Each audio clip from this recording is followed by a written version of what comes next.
Hello and welcome to the Sunday Guardian show by Joyeeta Basu. I'm the editor of the weekly newspaper The Sunday Guardian, published from New Delhi. Now that Narendra Modi is back as the Prime Minister for the third time, what can we expect on the governance front? Also, what is all this talk about that the government will not be able to complete its full term? Now first about government. Now it's ironic that in spite of delivering a growth rate of 8.2% in the last fiscal, the best among all major economies, by the way, the BJP could not get a majority. Now, this is where the gap between politics and governance comes in. In fact, if you look at the Modi government's handling of the economy during COVID in particular, it has been exemplary. India is one of those rare major economies that escaped recession. Now, remarkable work has also happened in the area of poverty alleviation. Now, according to the Niti Aayog, as many as 24.82 crore individuals escaped multidimensional poverty in the last 9 years. In fact, you do not have to take the government's figures. Check the United Nations and the Oxford Poverty and Human Development Initiative figures. They are saying something similar.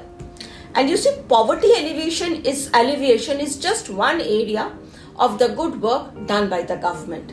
Now, what we are going to see is, I think we can expect a continuation of the work that has happened in the third term. Now, this is reflected in the core ministries. Now, all these portfolios have been kept with the BJP. Now, this shows that the Prime Minister believes that the work he has been doing is making a difference on the ground. Now, he had been focused about the delivery of reforms in his 2 terms, in spite of severe disruptions, as I said, caused by COVID, as well as the Russia-Ukraine war. So we expect that work will pick up pace at breakneck speed in his third term. Now already the cabinet has approved the delivery of 3 crore Pakka houses in rural areas. Now among the ministries allocated, agriculture is a significant portfolio and many believe that it has been given to the right man. Former Madhya Pradesh Chief Minister Shivraj Chauhan.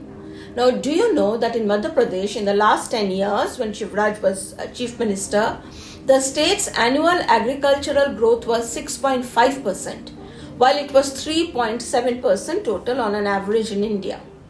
Now, that agriculture will be a major focus became apparent when the first order Prime Minister Modi signed after taking office was releasing Rs 20,000 crore as part of the Kisan Samman Nidhi.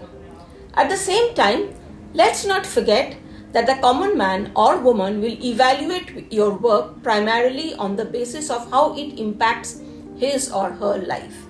Now take the small example of railways.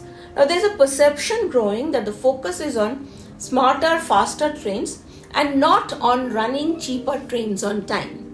Now this needs to change. Also, paying passengers should not feel inconvenienced by ticketless travelers who overcrowd train compartments. In fact, I saw photographs of ticketless travelers crowding even Vande Bharat. Now, this cannot go on. Now, there are many areas like this where correct implementation matters. Now, what will ultimately matter is when citizens feel that a government's policies are having a positive impact on their lives. And that will be politically rewarding too. And that is how you are going to reduce the gap that I spoke of initially. As for the allies, why should they have any problem when good work happens on the ground? They have not expressed any unhappiness that the BJP has kept the core ministries with itself. Anyway, Chandrababu Naidu's focus is on Andhra Pradesh, where he has just come to power. Nitish Kumar's focus is on Bihar. Now they need money for their respective states. Why would they destabilize a government which can actually help them?